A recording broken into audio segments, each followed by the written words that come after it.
Meghan and Kate reunited. Duchesses make a rare joint appearance as the Queen hosts a party at Buckingham Palace to mark Charles' 50 years as Prince of Wales. The Duchesses of Cambridge and Sussex have come together for their first joint engagement since they were pictured attending the annual church service at Sandringham on Christmas Day.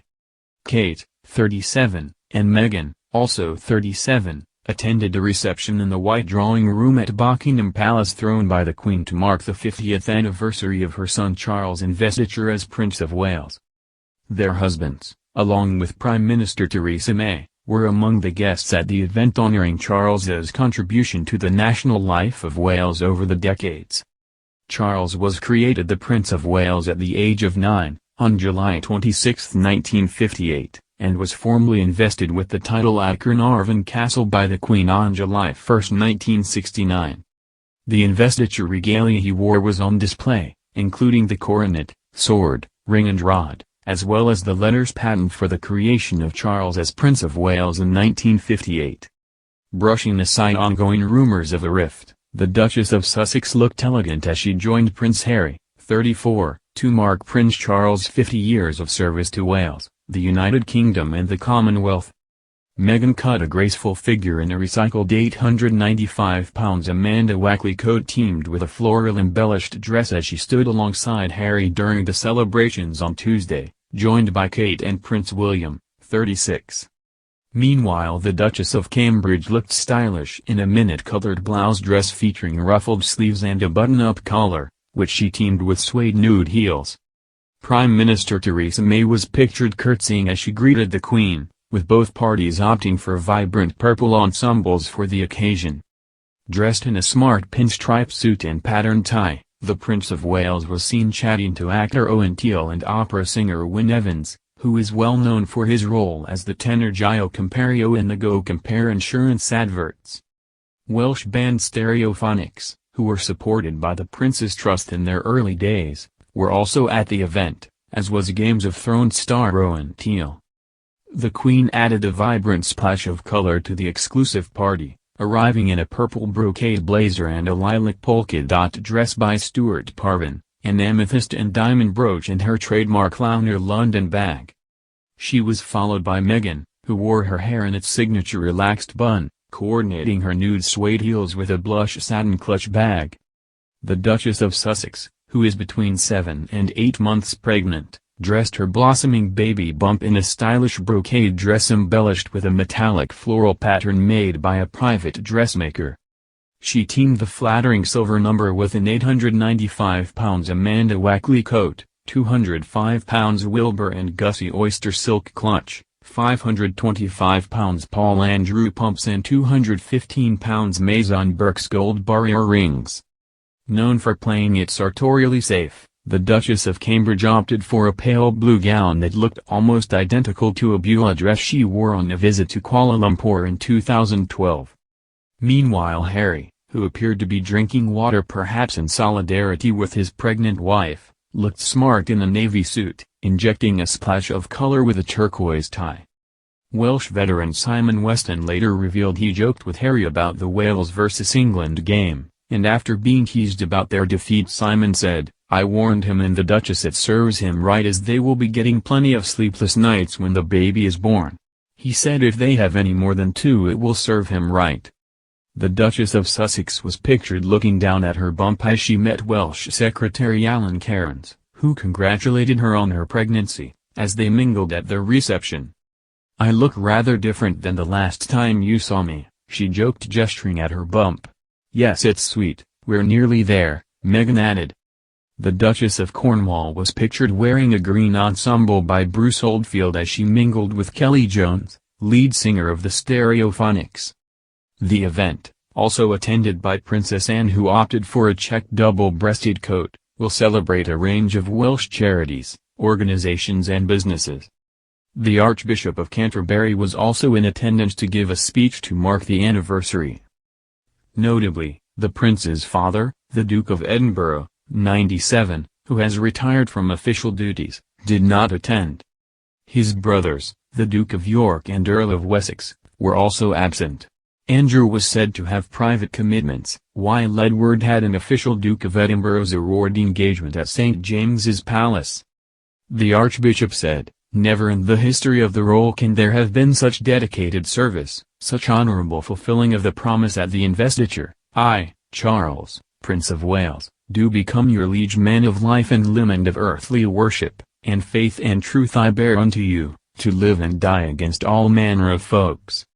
Service was in the oath, and service has marked the 50 years, service often publicly unnoticed, unseen. A role has been imagined and developed, different to that of the sovereign, probing, asking, suggesting and prompting, yet always in the service of crown and country, under God. He went on, the investiture was unique. Seldom can a coming of age have had such a setting, seldom can the weight of expectation have been so great. In years since then, we have seen how the honor of being granted that title has been richly repaid, in the Prince of Wales's love for the country whose name he bears, and in the deep respect he has always shown for the land, for the language, and most of all, of course, for the people. As we look to the future, on behalf of all here and so many across these islands, the Commonwealth and around the world, I express gratitude for your tireless work, and heartfelt appreciation for all that you, with the wonderful support of the Duchess of Cornwall, have done, are doing, and will do.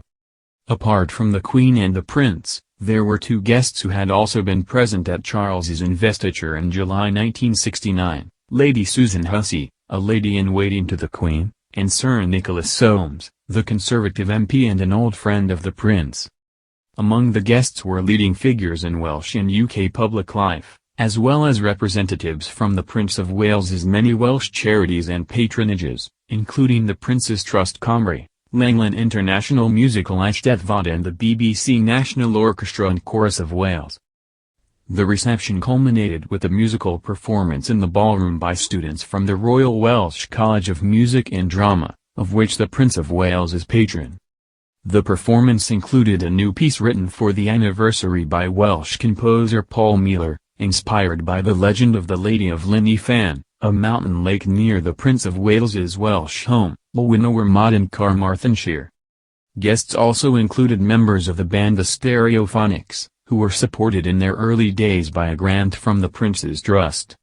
Kelly Jones, the singer and lead guitarist, said, "We applied for a couple of grants from the Prince's Trust. We needed some money for some speakers. Prince Charles came down to Pontypridd, and we met him. We had some funding from them. It was lovely to meet him, and nice to get some speakers. It was the first time we could afford to buy some speakers. My dad was a singer, so I stole a lot of his equipment.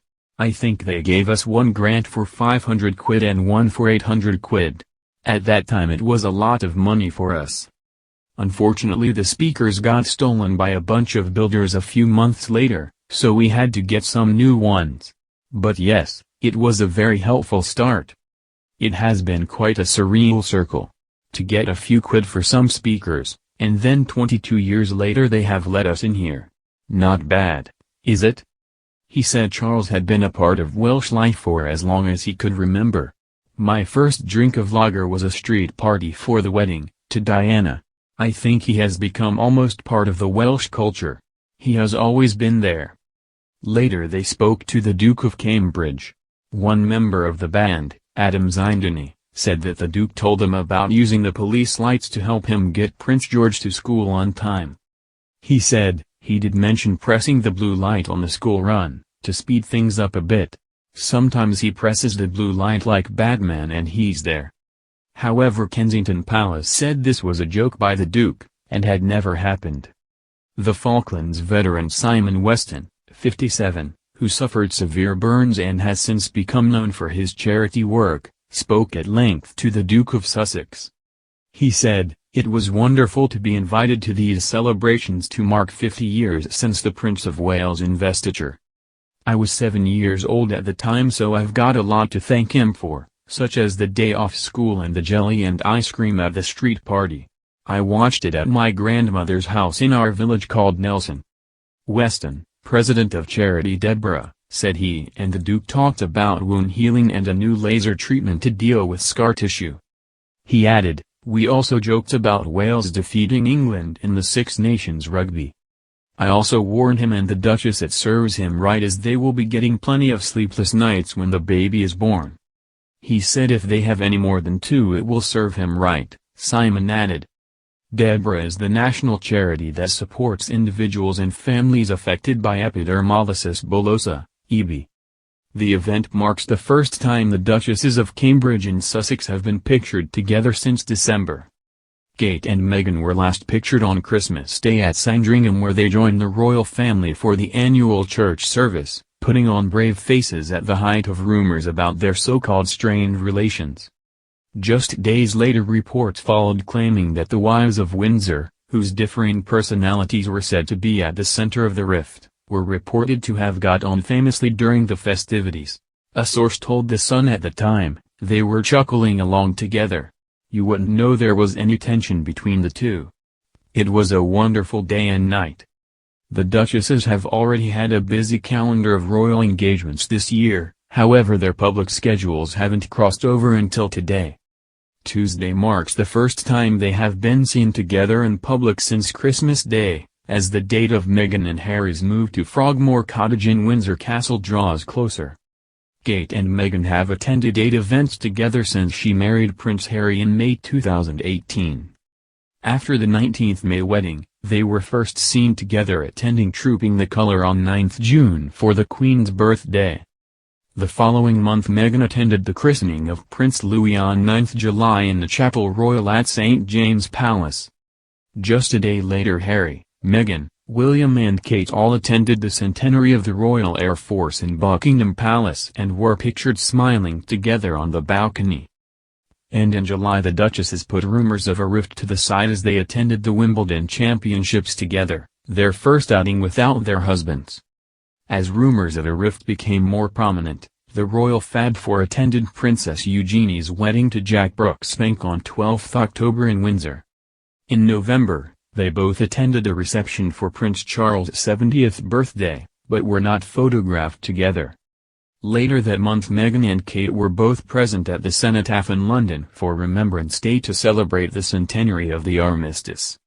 Rumors of a royal rift between the women began swirling after news emerged that Meghan and Harry will move away from Kensington Palace to make their home 25 miles away from the Duke and Duchess of Cambridge in Windsor. There were claims that Kate became emotional over Princess Charlotte's bridesmaid's dress fitting, ahead of Meghan and Harry's wedding in May, as well as suggestions the pair had clashed over staff. However, royal insiders have insisted that there has been no falling out between the Cambridges and the Sussexes, but admitted the pair are very different people. A source previously told the Daily Mail's Rebecca English, while there are some tensions behind the scenes, Kate is pretty unflappable and nothing has become bad enough to make Harry and Meghan want to move out. People are genuinely pleased to see them so happy. The truth is that there simply isn't enough room at Kensington Palace for them and I know they have been looking at Windsor as a possibility since before the wedding.